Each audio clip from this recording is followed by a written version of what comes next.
Yes, you're audible.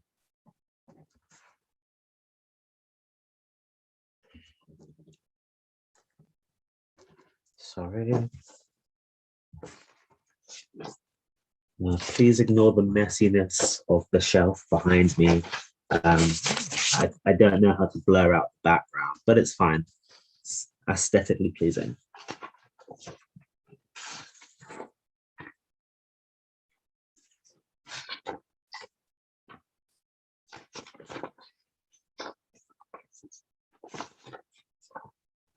Cool. Starting my speech in 3, 2, 1. Couple of things that we're going to give you from the opening opposition. One, we're going to tell you how this literally destroys the livelihoods of these farmers and the people from these agricultural sectors. And this is the biggest majority of people. This is the largest, majority of people in these countries and in these regions, thus you should care about them more. Secondly, why India is never going to be able to compete with countries like China, Vietnam, Japan, other countries that exist within the region. Thirdly, why big cities that people are forced to move to inevitably become completely unlivable for the people that live there now, but also for the people that are forced to live in there. So even if people are forced to go to big cities for jobs, it just becomes significantly worse. Then thirdly or fourthly, why under the status quo with India's growing technology sector and IT sector, they're all ready to find something they're able to compete in, meaning that this is unnecessary. Firstly, in terms of a couple of bits of very important framing, most of my rebuttal will be interwoven into my speech. One, I feel like OG's case OG's case works only insofar as you buy that they're able to get some degree of economic growth and that they're able to compete. I'm going to prove why this isn't the case, right? But what literally happens under OG's best case scenario is that you literally take away the livelihood of individuals within the short term. You take away the land that they've owned for generations, the only thing that they know how to do, and you literally force them into cities and force them into a place that they don't understand, that they don't want to be in. I think that this is the thing that you should value the most, because this is a guaranteed impact that is going to happen, and it's going to materially impact the lives of current people and current generations now at the moment, right? I feel like opening government's entire case is premised on the fact that, we might be able to build a middle class in the future. This is not going to happen, and thus you should value it less for the debate. One, why it destroys farmers' lives. I think this case wins the debate outright. A couple of things. Firstly, in the vast majority of cases, oftentimes a lot of these farmers build and rely on subsistence to be able to farm and just to be able to live lives. Oftentimes they've owned these farms and they've had this land literally for generations, right? And it's the only thing that they know how to do. It is the one thing that they generally care about. What happens at the point at which you literally take away their ability to have free electricity and to turn on their lights? Even though openly government tries to make in, we're going to do this over a long period of time, that still requires you to actively take away subsidies away from these farmers. That means every couple of years, you're going to be taking away some farmers' ability to literally turn on their gas, turn on their electricity. A couple of things happen. One, it means that a lot of farmers are more likely to get trapped in debt cycles and in poverty traps. Why is this the case? Because at the point at which you no longer have the ability to get subsistence and to get subsidies from governments, that means that you have to find another way to make money and another way to make income. Notice that India is a very, very big country. People can't just always up and leave and go to a big city, because sometimes you literally live hours away from the closest city and you live hours away from the closest town, right? And oftentimes picking up all of your belongings and going to another city for something that is not necessarily promised, for a type of life that you don't necessarily know is going to lead to, or even just finding accommodation in a place that you don't know, oftentimes means that you have a big risk. That means people are more likely to stay within their current farms and stay within their current areas and try to keep it going and try to keep finding a way to make money. This is when you literally force people into those poverty traps, because they have to either find loans because they have to find loans. When you can't get those loans, or when you can't get those subsidies from governments, that means you're more likely to turn to even worse actors to be able to get that money, right? You're likely to turn to the loan sharks. You're likely to turn to private organizations to be able to get that money. The problem with that is that puts you in significant amounts of debts that you otherwise wouldn't have been. Because you want to protect this farm that has literally been in your family for hundreds of generations, that becomes very, very important to you. So you're more likely to put yourself in those unsafe situations. This is terrible because it literally ruins ruins generations of your family. It literally ruins your mental health, and you're just not able to pick up and go to a city, right? And it ruins your ability to up and move to a city in the future. Insofar as the government is in the best place to be able to protect your livelihood and to be able to protect you, and given that some of these things are really, really key to just your ability to be able to survive, I say the government ought to protect you. And I think this responds to open government's claims about like the repurposing of agriculture, right? Because people don't have the ability to just up and move or have that mobility when they want. Maybe this is something that open government claims that they can get in the long run. Firstly, just not sure how or why that happens. But I say in the short term, what happens is people just get mistreated and become significantly worse. And I think in situations where individuals are able to move to those cities, the types of conditions that they're likely to be in become incredibly worse because you're literally in a position where you have no choice and you're forced to take any like form of bad accommodation. You're forced to take the first manufacturing job. You're forced to take the lowest wage because you're literally in a new place and you're desperate for money and like you don't have your family around you, right? That means that conditions like that working standards and working conditions are pushed and forced even lower to the point at which you're just not able to properly survive and become that middle class that opening government wants you to be. Closing, what's your extension? Yeah, why do subsidies for farms exist in the status quo? Why are they necessary? Because they allow people to live good and decent lives, and like governments ought to protect specific industries. Secondly, why India is never going to win and why India is never going to compete. This responds directly to opening government's claims insofar as like they claim that like you are able to compete with like China, Vietnam. Why is that never going to happen? Firstly, as per opening government's own net, this is going to take a long period of time to be able to do that. They're going to do this in a phased period of time. Under the status quo, countries like China, Vietnam, Japan already have booming manufacturing sectors. So it's going to take a really, really long time for India to be able to catch up to those sectors, right? Either that means that India has to do this very, very quickly in order to be able to catch up. That means that the harms will get even worse. Or if this takes really, really long for India to do, it means that like the ability to be able to catch up becomes even longer. Why does this matter? Because it means that in able to catch up and be able to compete, it means you're literally forced to push standards lower. Not only do you literally take the standards away of living for people that live on the farms, but you also screw over the standards of people that are living within the cities and already work within the manufacturing industry because they're forced to take significantly lower salaries to feel as if they can compete with the people that are coming from the rural areas. That means standards become significantly worse and your quality to life becomes significantly worse, and you're never able to become a middle class insofar as like your pay and your standards of living get pushed down significantly worse. And I think this becomes like really, really bad under their side. Lastly, why do big cities become unlivable?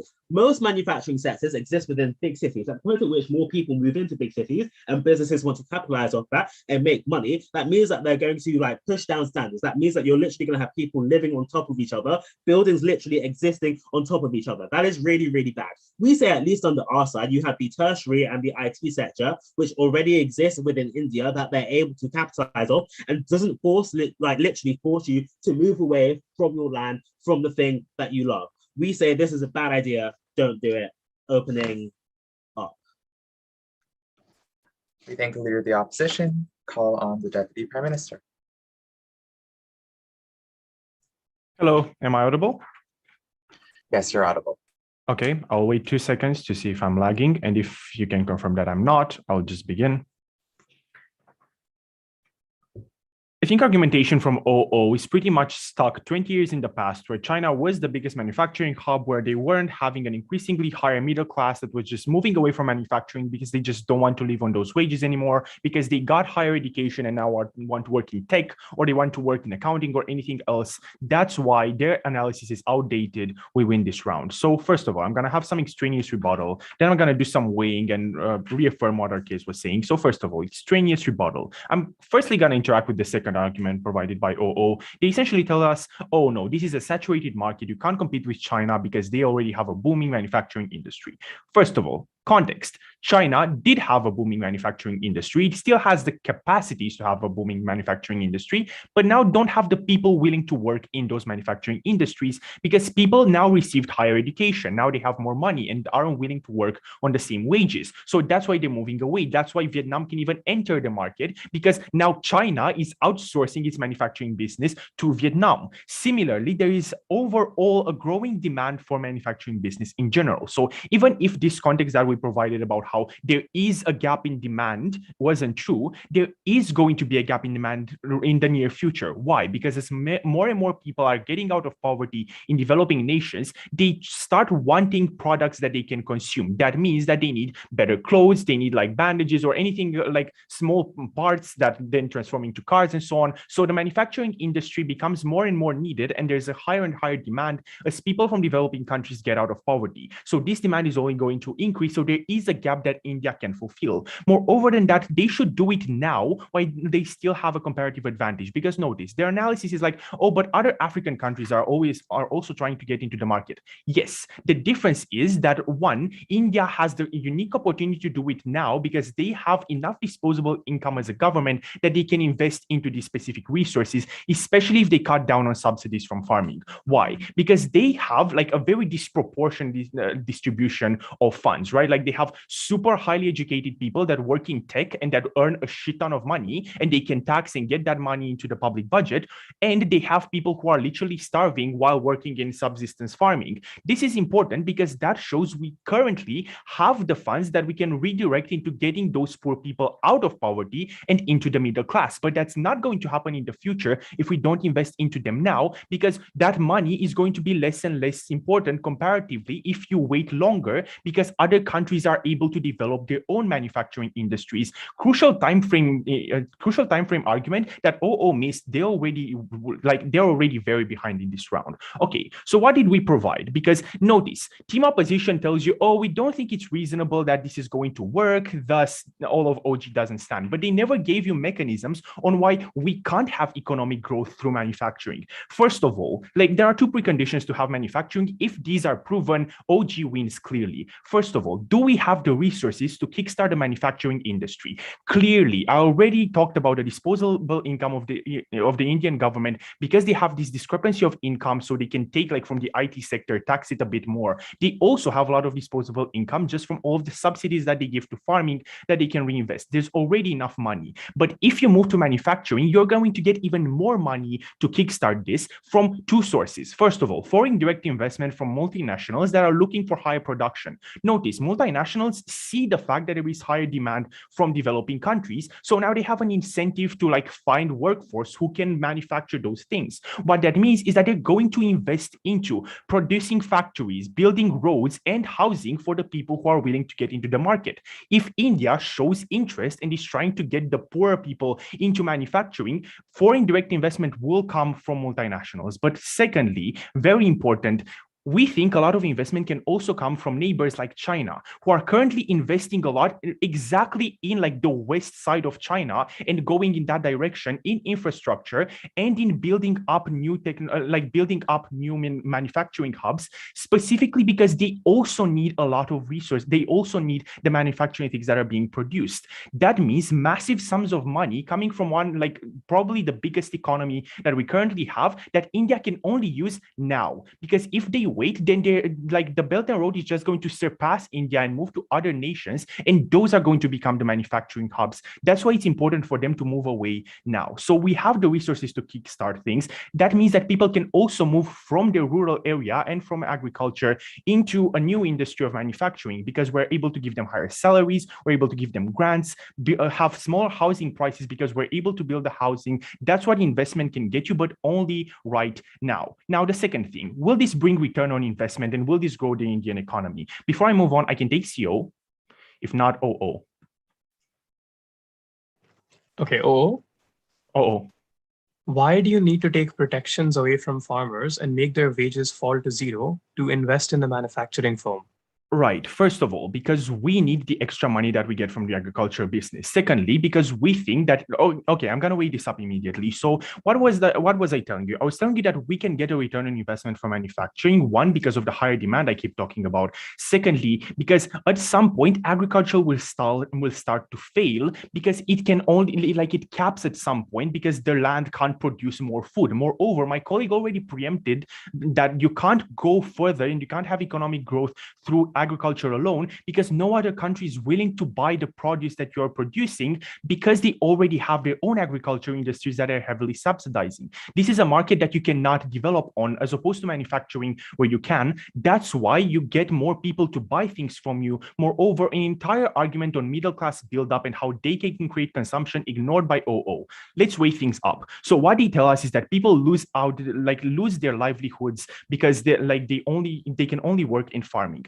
First of all, this is likely to happen regardless. And this is the biggest point that takes down the entirety of the OO case. Because let's check what would happen in the future. Because if the Indian government cannot properly build up a new industry that will generate more money for the economy, then it is unlikely that it will be able to sustain the subsidies forever. That means at a certain point, they will not be able to give the money to this industry, to this agriculture industry that cannot sustain itself. That's why they give so much money in subsidies, because the agriculture business doesn't work. That's why, sure, maybe on the short run, some people will not receive those subsidies, but this would have happened either way. OO has to interact with their counterfactual being that they end up losing their livelihoods, but not having the manufacturing industry to move into. Significantly worse.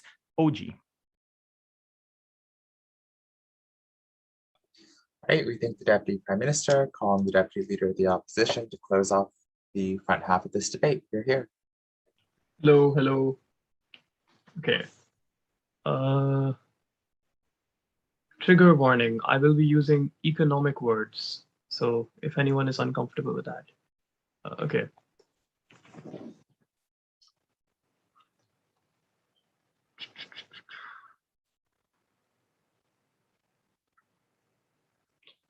Starting my speech in 5, 4, 3, 2, 1, go. Around 53% of the Indian population is currently involved in employment in agriculture. The main reason for this is because of what Shaq told you. Historically, the vast majority of production comes from agriculture. It does not mean that the vast majority of GDP comes from it, but most people depend on this for their livelihood. Why exactly then do we want this industry to stay and we want those protections to go? A few things I'm going to flag.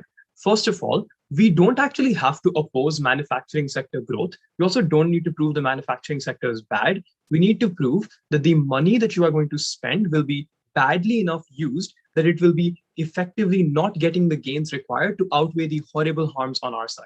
Because I'll prove to you manufacturing sectors grow on both sides. But second of all, we just need to tell you what exactly happens when you take away these protections in the short term, because all of Gov's benefits require a long-term analysis. Economies do not grow within a few weeks. They take decades for the money to move from the larger amount of growth that occurs to people that actually need it.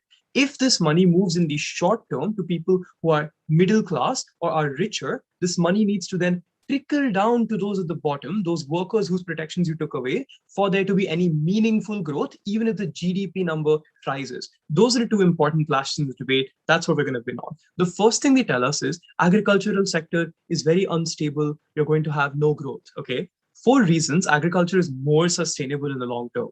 First of all, like, Africa is not a threat. You have unique geographies and climates in India, which mean that we're competitively good at producing certain things. This is not the same for manufacturing. Like you said, since manufacturing is more adaptable, any country can set up any factory anywhere, but not any country can set up any crop anywhere because they don't have the actual land to grow it. This means that when we have the Sundarban Delta with specific geographical features, people can't just decide, let's make one of our own, right? Second of all, climate change is good for this industry because that means that food is going to become extremely important at a point where agricultural production starts falling, at a point where you have good protections for your industry and it continues growing. When you have a large production of different food items, when climate change rises and farms start getting harmed, agriculture is going to be extremely important because food is the most demand elastic thing, which is the third thing, by the way, right?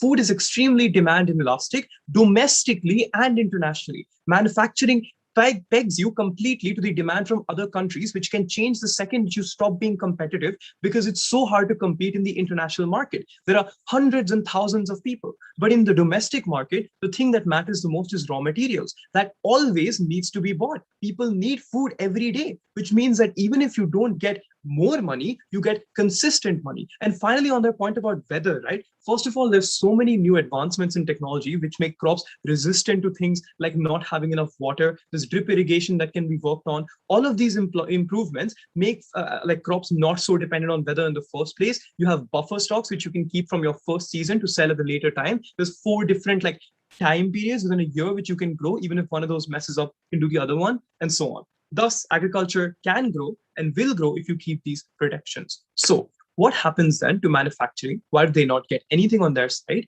And why is it not worth it?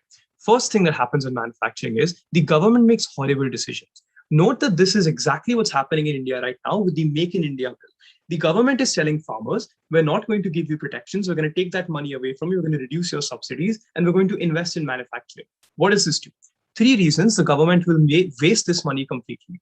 First reason is the government has to go fast. It can't do this really gradually like OG Fiat's. It's a THBT motion. I can tell you the realistic things in the world. The government has to rush this because they're in a 5-year term. And if they don't get results fast enough, then all they've done is remove protections that civilians care about, which means they have an incentive to get results quickly. What does this mean? 3 things. First of all, the government will pick firms which are friends as opposed to those that are efficient and give contracts to firms that already have some incentive to produce this. This means that they probably pick inefficient firms that are more exploitative and give them contracts. And that means competition isn't good. But 2 more reasons. The first one is that Indian bureaucracy is extremely slow, so you don't even get information quick enough to know what is an actual competitive advantage. Note the impact of this. People lose their jobs. People lose their farms, which they've kept for hundreds of years. The only thing keeping them alive, their subsistence, to go to a factory which isn't competitively viable because the government wanted to achieve results quickly. Third of all, the government literally just cannot have enough information because India is a huge country with so much diversity and so many things to learn, but it has weak institutions because it is a nascent democracy which started just 70 or so years ago. That means that if we don't have strong academic data on every part of the country, considering we can't even get elections to work in rural parts of these institutions, right? What that means is that this is unlikely to be used effectively as compared to the private market, which is going to be a lot more efficient, which I'll tell you in a second. I'll take closing government before that.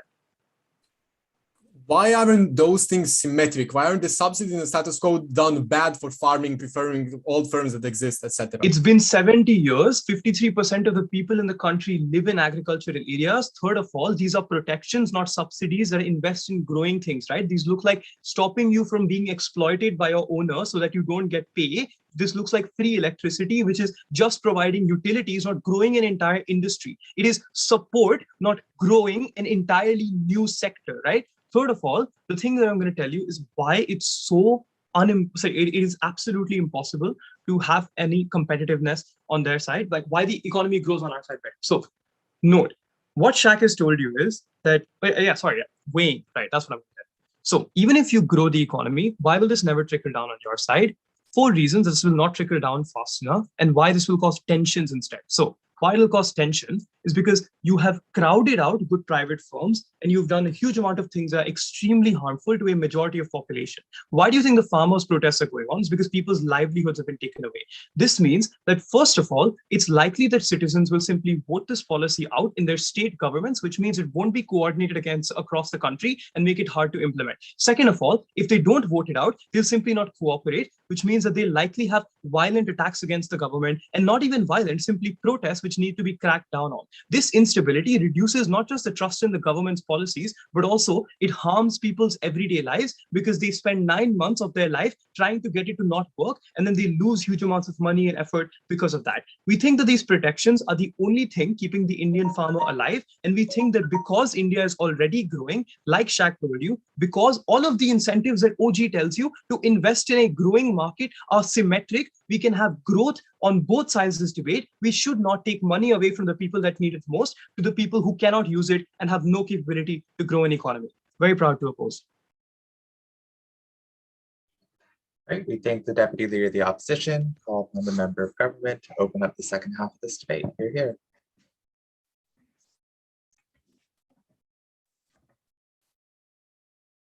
The National Rural Employment Act in India is based on caste. This is a crucial piece of characterization that every team in this debate so far has missed. Opening opposition disingenuously claims that people are being forced out of rural areas into the centers in India. The opposite is true. People want to move to the centers. People are massively lining up to move to Mumbai for reasons such as having better education opportunities for your own children, better infrastructure, especially as opposed to how many rural areas are underdeveloped that they don't even have sewage in India. They want more job opportunities for themselves. What's happening is the opposite. The government is coercing them to stay in the rural areas because of the Employment Act that goes on right now. So let's characterize the Employment Act.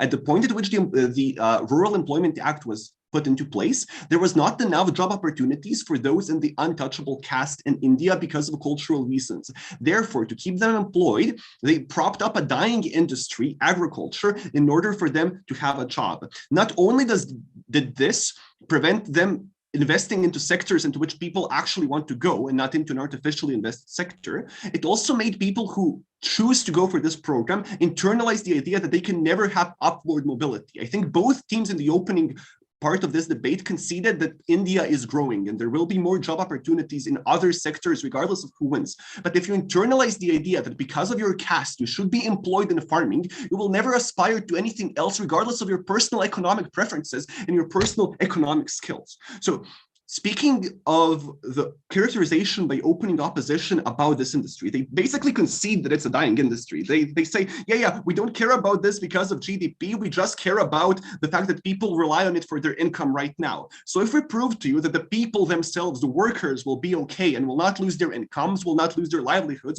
we win the clash. But just a few more reasons as to why this industry is clearly dying. So the government needs to prop it up. There's a reason why they have to pay for utilities. They have to give subsidies, because it's not competitive. Note that part of the info slide is they have to set certain prices. These prices can't compete on the global market. So let's first say why private corporations are likely to hire you even if you're from an untouchable caste. So this really isn't comparative in this debate anymore. First, there's massive political and social changes that go in India that you should be equal. You shouldn't you shouldn't listen to this law that was implemented during the time of colonialism and should instead move towards a more equitable society for your people. And also foreign companies and domestic companies too just care about profit. They don't really care if you have some certain caste. But how will this transition look? So opening opposition assumes that people will just be teleported from their rural homes into the city and will be found in this confusing landscape that they just cannot navigate. We don't see why the government would do the stupidest possible thing in this debate. There's a few important points of characterization. First, they have a lot of money that they're no longer using to prop up agriculture that they can now use for government programs. Oh, but opposition says the institutions in India aren't good enough to do this. A few points on this. First of all, local institutions like governments are still profit incentivized and want growth. They want to brag that their region is now developing. So they're likely going to want to invest in this wisely in order to encourage people to create more mini urbanization centers in previously rural areas. They're going to invite corporations, which brings me to my second point. Corporations are likely going to cooperate with governments by having massive education programs to actually help people transition from a rural to more manufacturing-like career. This isn't going to happen overnight. It's going to shut off all the programs. It's going to have a timeline throughout the years how to transition them. And here's why the transition is really likely.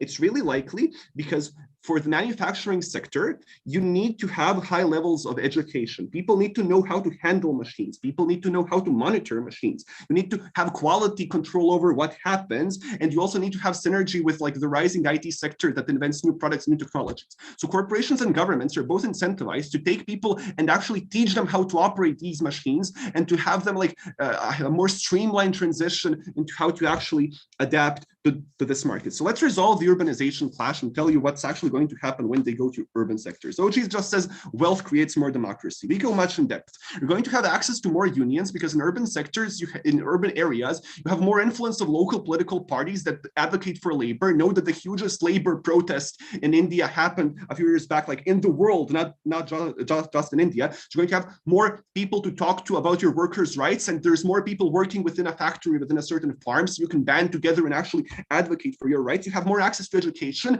because you there's more schools in cities in general, more traineeship programs, more internships, and very importantly, you can opt out of a certain corporation and negotiate with another factory, because in an urban setting, there are multiple factories that you can go to.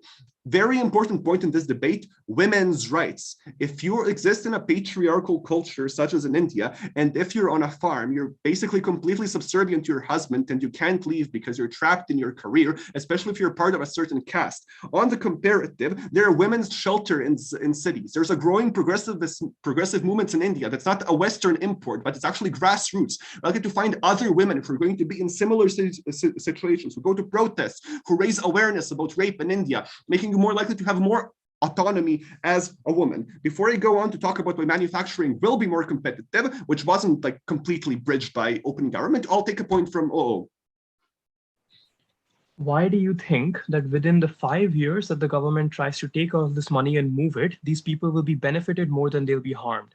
Moody's very popular. I don't think he's just going to have 5 years. You're probably likely going to be re-elected. And since most governments want to be economically viable, another government would still probably want to continue this policy and not just do a 180 flip. So let's talk about manufacturing. Note that Japan and Korea are completely unimportant in this debate because they're no longer manufacturing that much. They're moving to the IT and entertainment sectors. But what's particularly important about India and why it's extremely competitive, it's a very, very large country. When you have a large country, you can have a lot of different manufacturing companies within you, and you can use a few large ports to use one ship to export a lot of goods to other countries. Smaller countries that they mentioned don't have this opportunity. So you have especially because you have access to the Black Sea. So you have an opportunity to export very cheaply and import very cheaply because of this. Also, you have synergy with different IT firms. New technologies are developed, and you don't have to invest in training workers abroad if you have manufacturing done in other countries. You invest in your own workers domestically, meaning you save more money, you have better exports, and you're more competitive because other countries are shifting to different sectors. But the most important thing in this debate is the little man. You don't feel like you're coerced in being a farmer for the rest of your life. If you're a woman, you're not completely under the thumb of your husband. You have more autonomy in the city as an urban citizen. For this reason, vote for closing government. We thank the speaker. Call upon the member of opposition. Here. Did you unmute me? Sorry. Hi. Hopefully I can be heard. I know my voice is a bit soft, so I apologize. Yeah. I would prefer to take POIs visually, so with a zoom hand or via the camera, or in the chat is okay.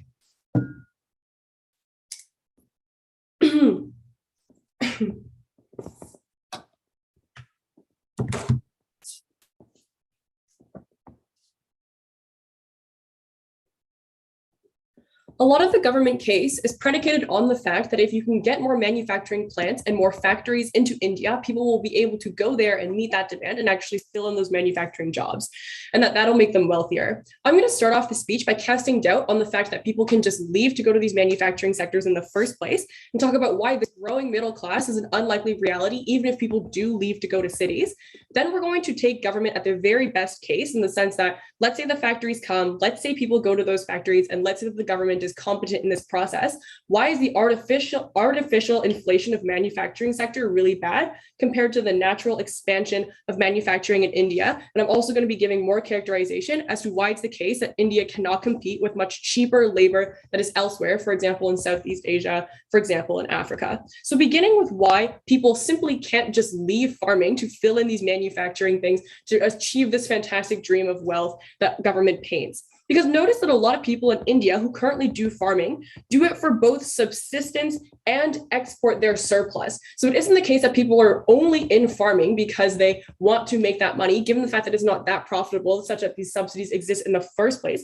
A lot of people also farm for subsistence. That's to say, without subsidies, they are just going to produce less surplus from this farming. When they don't have enough money for machines, they can't buy more land, they can't do things to enhance their crop yields, etc. They're still going to farm, they're just not going to have as much surplus to export. That means that a lot of people are still going to be stuck in farming for the reasons of subsistence, because even if one person leaves for a manufacturing job, you still need to feed your whole family. It's unlikely that one job is going to help replace all of your subsistence farming stuff.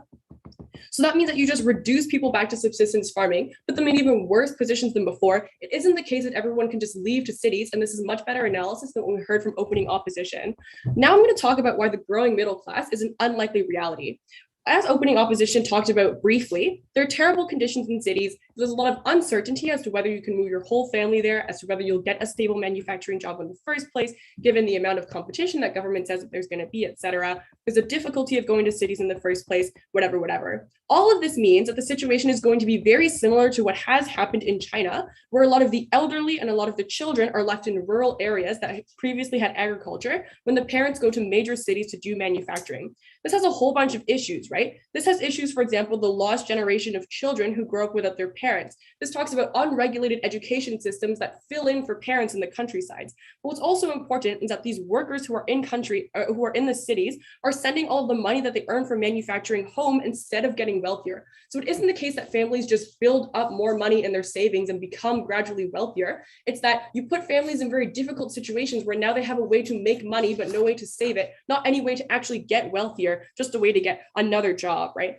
And then closing government also talked about how like cities are good, for example, things like feminism. I think this is just like kind of unlikely, right? Like what time do people have to invest in feminism when, as we've painted to you before, it's very difficult to both have a manufacturing job, be in a new city, and sustain your family back home. But I also think that cities are such hugely overloaded that it'll be difficult to seek out these resources and opportunities for any one person in the city. But moving on to our constructive, firstly, I want to talk about what India's manufacturing situation currently looks like. We're going to say that it doesn't currently naturally, or like the conditions in India don't naturally outcompete other places that have much cheaper labor that is more preferable. So that is to say there isn't a gap that India is going to be able to fulfill. First of all, China has a lot of investment to Africa right now, like direct investment via things like the Belt and Road Initiative. And that means that a lot of African countries already have a head start in the manufacturing industry. So that means that opening government's timeline sort of makes sense, but India has already missed that gap where they can get the head start and be the ones who fill in that space.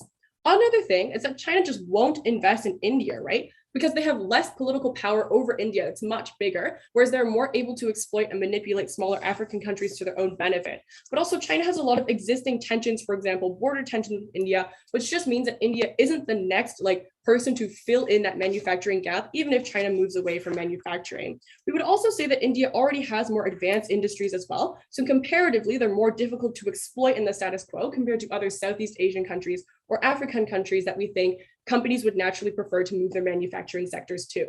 So why is it the case that artificial inflation of manufacturing sector is bad? I think there are a lot of reasons to believe it's already expanding organically. So that is to say, you can attract investment because of educated population. There is growing innovation in local industries and stuff like that. And I think India is also attracting a different sort of industrial development via things like technology that has already been talked about in the opening half that I'm not going to spend more time on. But why is this artificial inflation, assuming that you can get factories, assuming that the government is competent, why, given our characterization of India's position in the global manufacturing sector, why does it mean that they have to cut really terrible deals that are ultimately worse for India?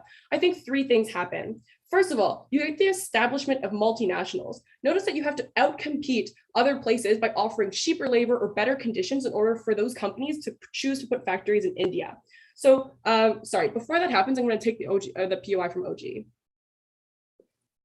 Yeah, so in order for any kind of foreign investment to come in, you need to kickstart the industry with your own money. That can only happen if you redistribute the funds right now, because the losses happen anyways, we just provide the safety net.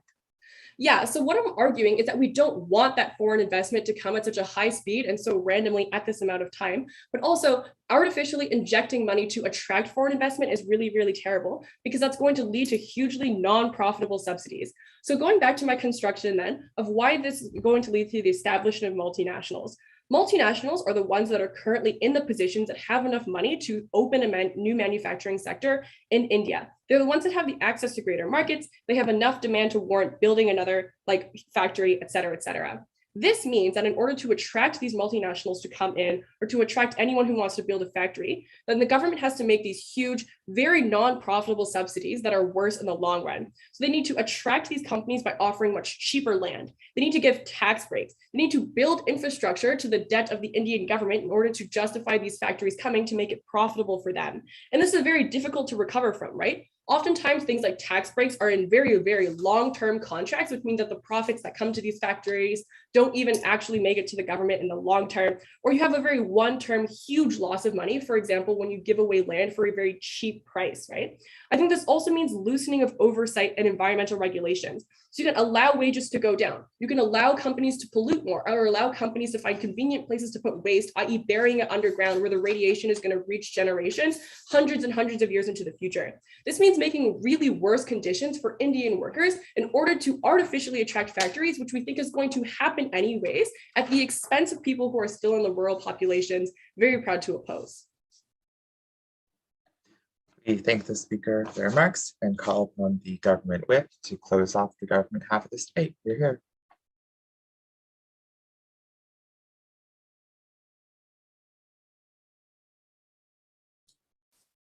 Well, just to make sure you can hear me fine. Yes, you're audible. Great. PIs in the chat, please.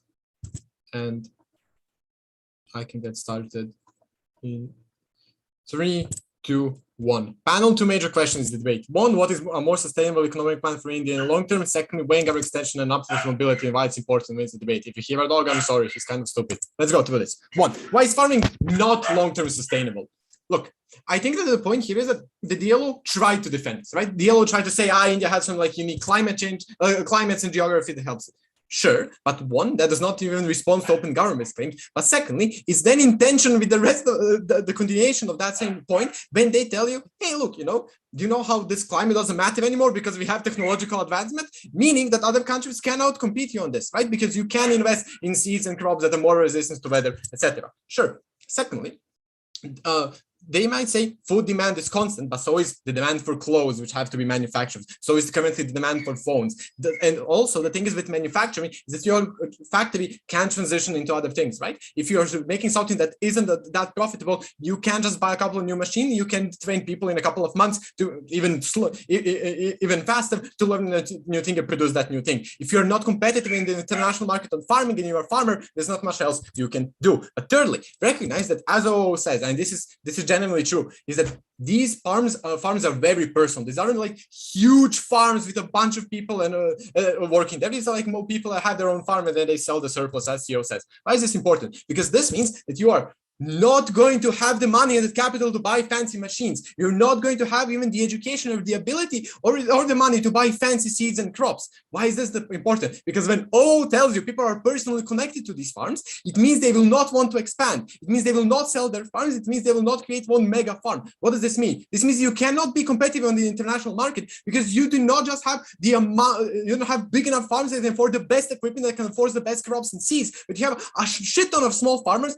trying to sell their surplus, which then have to be individually transported to a port if you want to sell it somewhere else, right? Or has to go to like a third party that buys it from that transports this. This is a significant major competitive disadvantage and never engages with the fact that there are other countries in the world that have good climate for this, like Europe, like the USA, like South America, have a lot more investment and a head start in the technological advancement of this and do not have this personal connection, but have huge farms with a lot of workers, meaning they're outcompeting us on an international scale. What does this mean? Farming is not long-term sustainable, and the best intuition pump for this, the reason why I have to invest in it so much in the status quo and why you're investing more and more is because it's not sustainable for people. There is nothing else is going to happen. Great, let's not talk about manufacturing. The attack here is, government will do a shit job. This will go horribly and like no one will know how to transition. One, as Robert told you, there are a lot of incentives for you to transition. You want your kid to have a better future. You do not want your kid to be working on a farm 12 to 16 hours a day. You want your kid to have an education. You want your kid to have choices, to know what's happening in your world, especially when recognize that there is a huge fetish in India for people to go into that IT sector and try and get educated. What does this mean? It means you want to move to the city. You want to go to a university. You want to ensure that your kids go to university if you cannot.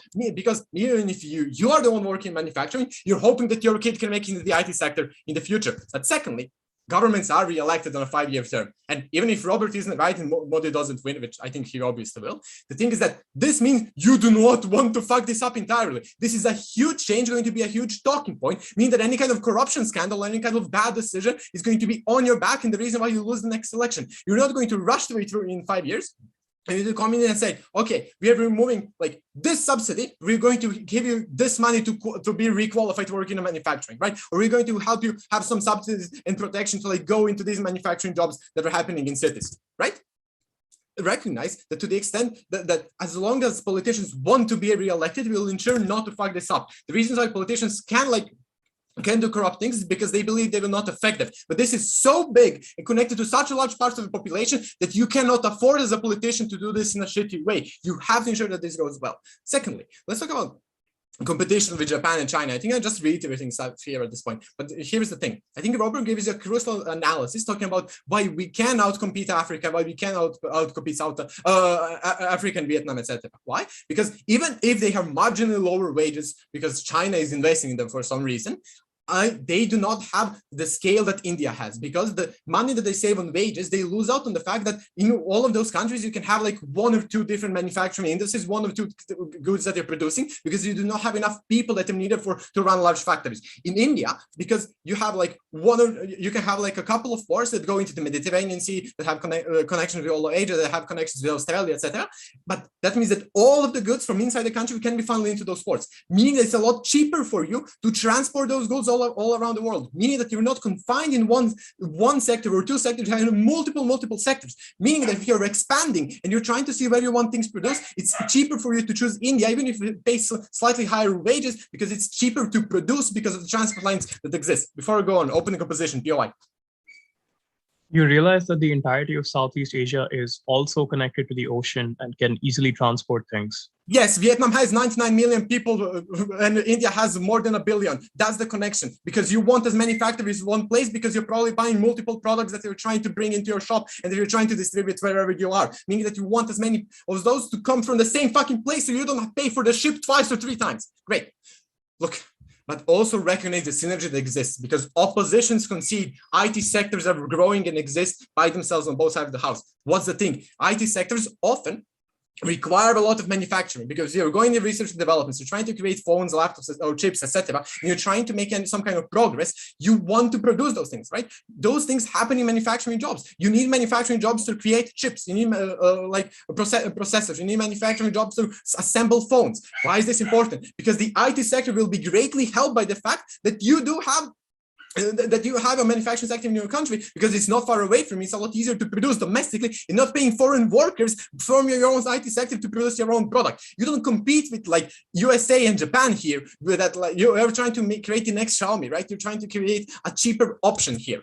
Great. I think this means the manufacturing is going to be good. But even if you didn't buy any of this, recognize the robust extension still unresponded to. Because at the end of the day, I think what ops prove is that it's going to be shitty either way, right? You're either going to live as a shitty farmer or living in a shitty factory. But if Robert is correct, and he is, luckily he's smart, this means that these people are currently, the way that they're assigned jobs, they are limited to the case, and they're limited to the fact that they have to live in a rural area. Then people are able to move to cities. Not only that you can yourself get politically active, there are more like-minded people around you. There are more shelters for you if you're a woman that's suffering abuse, etc. Why is this important? Because now these people, also because they need more education work in manufacturing, there's more upwards mobility to become a manager or to do quality control. Now they actually grow, they have a better living, they're not stuck in a farm, vote closing government. We thank the government whip, call upon the opposition whip to close off the Senate debate. Hear, hear.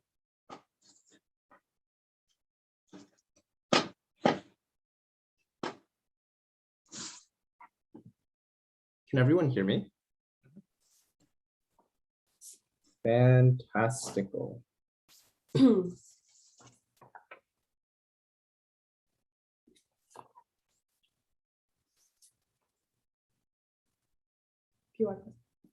Thank you for reminding me every time. POI preferences. I would like to take POIs either verbally or, sorry, not verbally. If you give me a POI verbally, I'll cry. Visually or by chat, I'll probably take one around 5 minutes, and I'll ask one from OG, so have one ready. Lovely. All right. I think Serena's frame is very clear.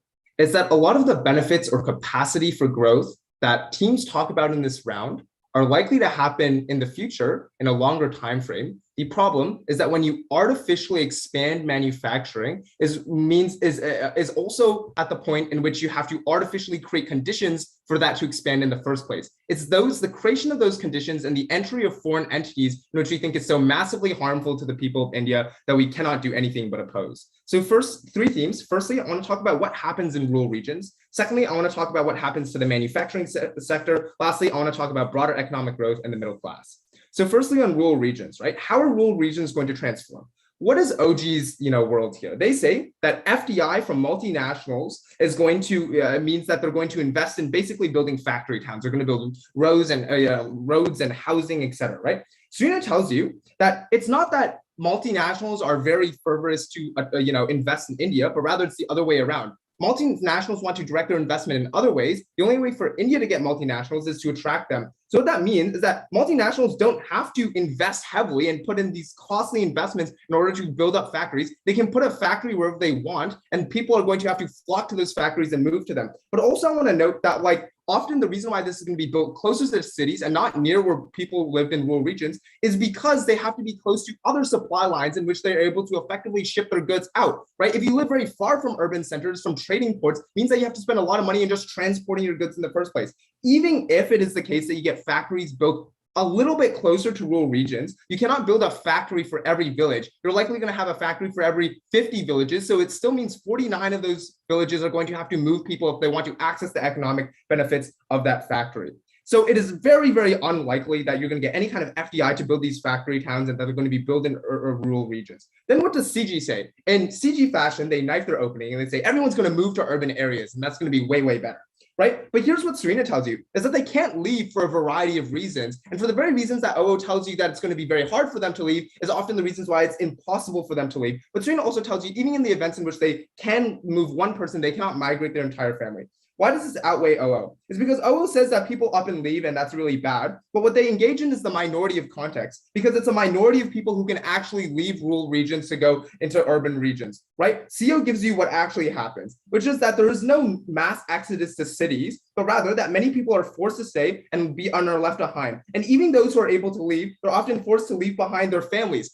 Their families consisting of the mothers and the children. The very women that CG wanted to protect by having them move to urban centers are left behind in rural communities in which they have even less support structures to take care of them in the first place, in which they're even more under the patriarchal regimes of that area. So we think in that respect, CG's unique extension of getting people rights by moving to cities absolutely falls. Then secondly, what happens in the manufacturing center? Right? What are the current barriers to expansion that Serena identifies? The big one is the time frame problem, right? CG says you require massive amounts of education. We think this is probably true. It also requires constructing factories and infrastructure. It means just moving people to these areas, right? What Serena tells you is that there are already other actors who have filled this hole left by China, Southeast Asia, Bangladesh, Pakistan, various countries within Africa that are all part of the One Belt Road, and that they receive heavy investment from China. Serena also explains why that investment is not symmetric, why China doesn't invest in India or will not invest symmetrically, right? What does CG say to this? They say that, but India has scale and they're expanding. Here's the problem, is that to enter existing supply lines in which manufacturing is a part of, you need to have immediate ways to make it cheaper. Like you can't say, I'm going to supply you instead of this other factory elsewhere in the world without having some kind of benefit. You can't say in 10 years it's going to be cheaper. You need to be able to have a way to undercut existing supply lines now. And because that doesn't exist, it means that you're unable to enter supply lines naturally. That means that you get what Serena tells you and what CG concedes to, is that you need long-term foreign direct investment from multinationals in order to have any kind of expansion in the manufacturing sector, an outcome in which we think is massively harmful. What are the benefits that we get from Gov? People get more income, people do other things. I'm going to engage with this later in the middle class, but ultimately, the reasons why this is harmful, I think Serena explains really well. It means when you depend on actually, I fucked up the structure of my speech. Firstly, I want to engage with the CG response, which they say, but they're not going to do this poorly. Politicians can't afford to do this in a shitty way because they depend on legitimacy and people are going to be looking at them.